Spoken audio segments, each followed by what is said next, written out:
We teach our children a set of golden rules to keep them safe. Look both ways before crossing the street. Don't take candy from strangers. And the most important one, if you are in trouble, find a police officer. We teach them that the uniform is a shield. We teach them that the badge is a symbol of safety. We teach them that if a man in a uniform tells you to stop, you stop. You listen. You comply. But what happens when the predator knows the rules too? What happens when the monster puts on a costume? Imagine being 14 years old. You are walking home from the school bus. It is a bright, sunny afternoon in rural South Carolina. A car pulls up. A man steps out.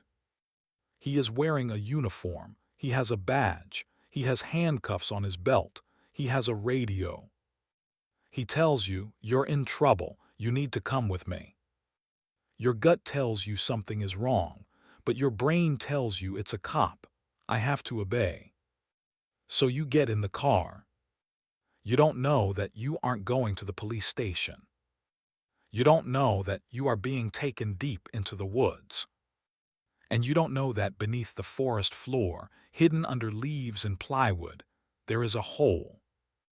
A 15-foot deep, hand-dug bunker. A dungeon equipped with chains, explosives, and a timer. For the next 10 days, you will live in this hole. You will be told that the world outside has ended. You will be told that you are the start of a new civilization. You are trapped in the delusions of a madman. But this 14-year-old girl didn't break. Instead of screaming, she started playing a game, a psychological game. She convinced the monster that she was on his side. She convinced him to let her play a game on his cell phone. And while he watched her, thinking she was just a bored teenager playing Snake, she was actually sending the most important text message of her life. This is the story of Elizabeth Shove. It is a story that proves that even when you are buried 15 feet underground, even when you are chained to a wall, your voice is powerful enough to reach the surface. If you want to know what happens when a teenager outsmarts a doomsday prepper, please hit that subscribe ** button right now.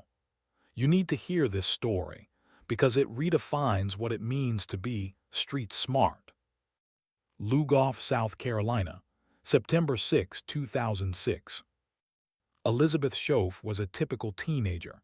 She loved her friends, she loved her phone, she loved her life. She got off the school bus around 3:30 p.m. She started the walk down the long, dirt driveway to her house. It was a route she had walked 1,000 times. But this time, she noticed a black car. It was parked oddly. A man got out. He was dressed like a construction worker or a utility worker, but he flashed a badge. He told Elizabeth that she was wanted for marijuana possession. Now Elizabeth didn't do drugs. She knew she was innocent. But the man was authoritative. He was scary. He said, "You can come with me now, or I can call for backup and make a scene." Elizabeth, terrified of getting in trouble, got in the car. The man handcuffed her. He drove her into the woods. He led her to a patch of ground that looked like nothing. He pulled back a piece of plywood. Underneath was a dark, square hole. He forced her down a ladder. And he closed the lid. The man's name was Vincent Filiaw. He wasn't a cop. He was a 36-year-old unemployed construction worker with a history of sexual assault and a twisted obsession with the apocalypse. He had spent months digging this bunker. He had lined it with shelves.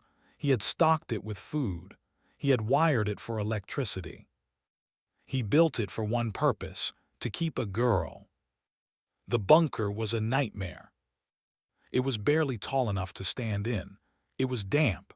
It smelled of earth and mold. Filiaw chained Elizabeth to a cinder block. He told her, "You live here now. He began a campaign of terror. He told her that he had rigged the bunker with C4 explosives. He showed her a detonator. "If you try to escape," he said, "I press this button and the whole thing collapses on top of you." He told her that the police weren't looking for her. He told her that she belonged to him. For the first few days, Elizabeth was paralyzed with fear. Philyaw assaulted her repeatedly. He forced her to read survivalist manuals. He ranted about the end of the world. He was trying to brainwash her. He wanted her to believe that the bunker was the only safe place left. But Elizabeth noticed something. Philyaw was lonely. He didn't just want a prisoner. He wanted a companion. He wanted someone to validate his delusions. He wanted her to like him. Elizabeth realized that fighting him physically was impossible.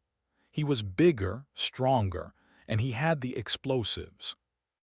So she decided to fight him psychologically. She started to be nice to him. She asked him questions about his bunker. "Wow, how did you build this?" She ate the food he gave her. She didn't cry when he was around. She acted calm. Philyaw ate it up. He started to relax.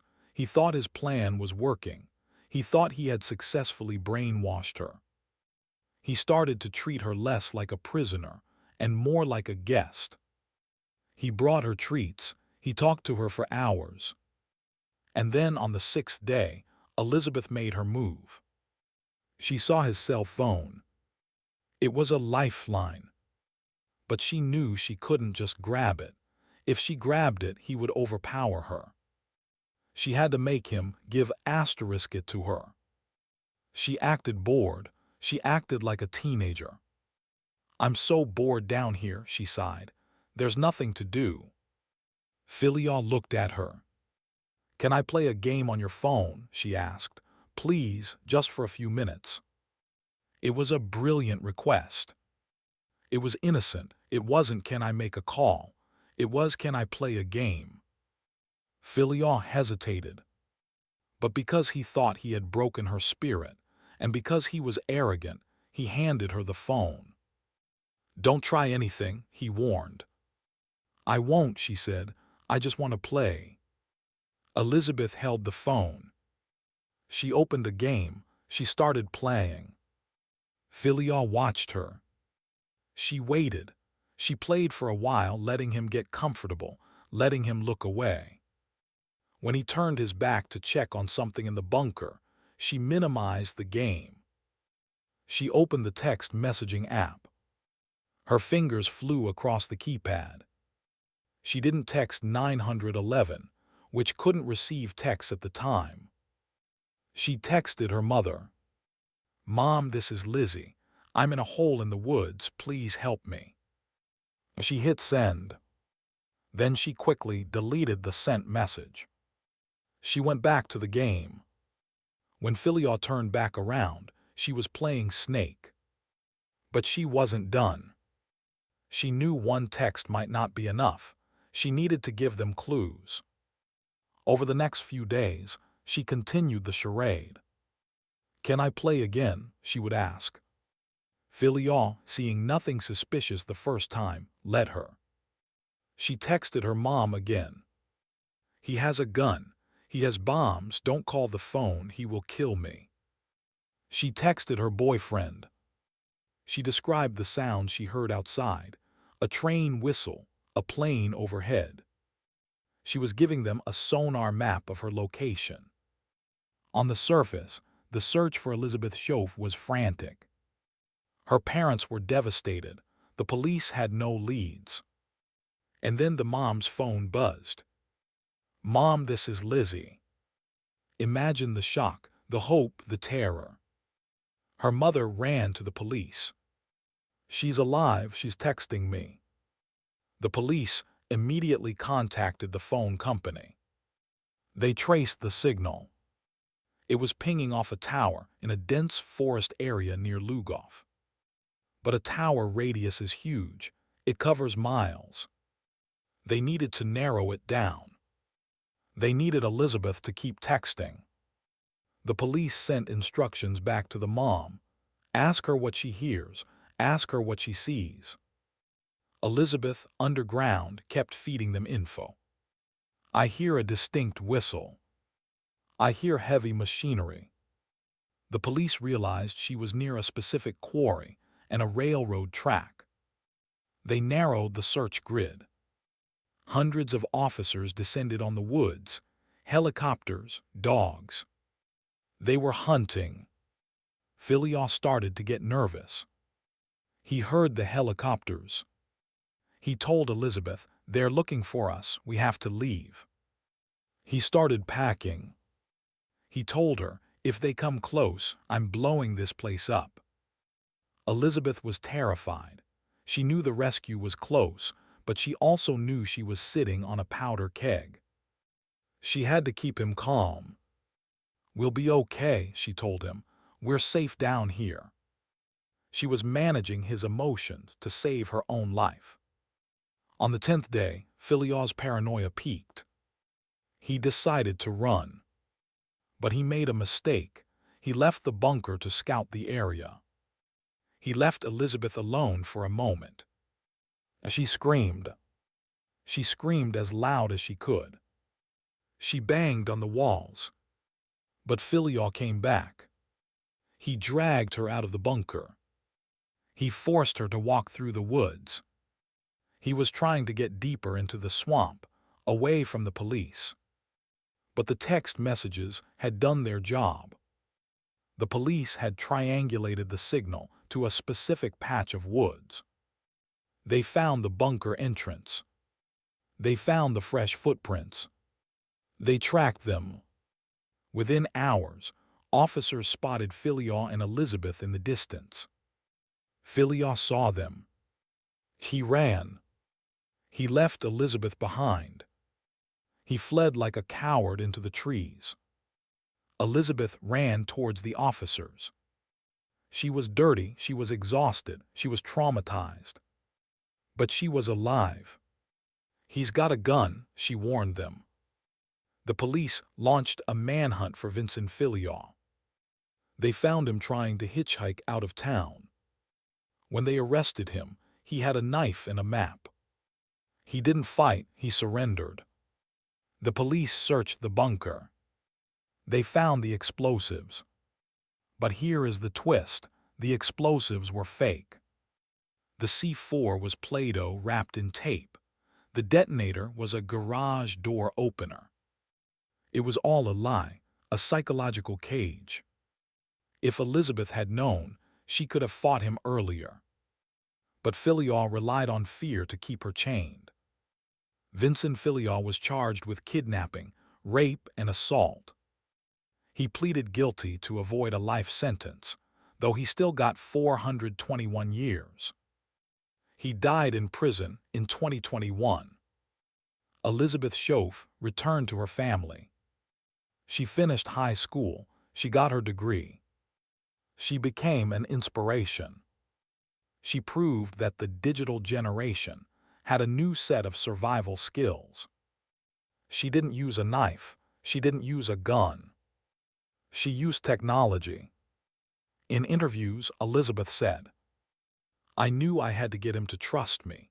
I knew that phone was my only way out. I just played the game." Part 9. Why this perspective matters. The story of Elizabeth Schoaf is a masterclass in modern survival. It teaches us that adaptability is the greatest weapon. She adapted to the bunker.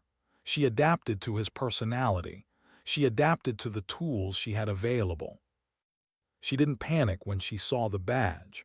She complied to survive the initial abduction. But she didn't comply forever. She waited for the opening. It also reminds us of the dangers of the authority bias. Just because someone has a badge doesn't mean they are safe. We need to teach our kids: ask for ID.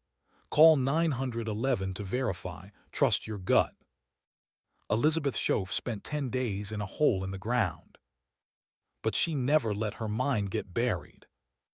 She kept her connection to the surface alive, one pixel at a time. This story is one of the most unique escape stories because it wasn't a physical escape, it was a digital one. She virtually reached out of that grave and pulled the police to her location. What a terrifying ordeal, to be underground for 10 days. I can't even imagine the claustrophobia. Do you think schools should teach kids how to verify a police officer's identity?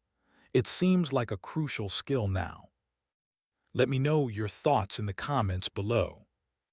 If you are amazed by Elizabeth's quick thinking, please hit that asterisk like asterisk button and subscribe asterisk.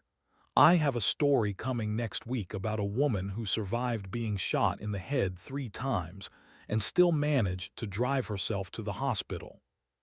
Stay safe, keep your phone charged, and never stop playing the game until you win.